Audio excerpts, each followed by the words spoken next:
In this tutorial, I'm going to show you exactly how to integrate HubSpot with Zapier so you can automate your workflows without writing a single line of code.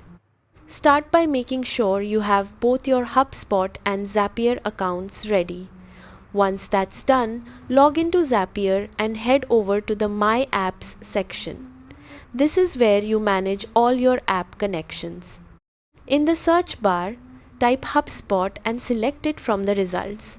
Click Connect and Zapier will prompt you to log into your HubSpot account. Choose the correct account, then approve access so Zapier can interact with your data. Once connected, you'll see HubSpot listed among your apps. Now it's time to create your first automation, also known as a Zap.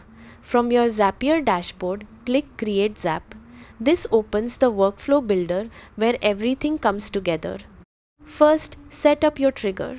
This is the event that starts your automation.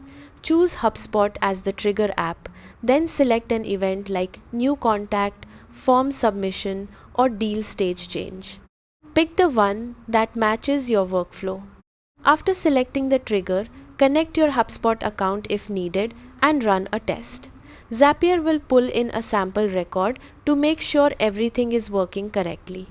Next, set up the action. This is what happens after the trigger fires. You can choose from hundreds of apps like sending data to Google Sheets, posting a message in Slack, or adding a subscriber to an email tool. Select your action app, choose the action event, and connect that app's account. Then map the fields. For example, you can map the contact email from HubSpot into a spreadsheet column or another platform. This step ensures your data flows correctly between apps. Once everything is set, run a test to preview the automation. If it looks good, click Publish Zap to make it live. And that's it.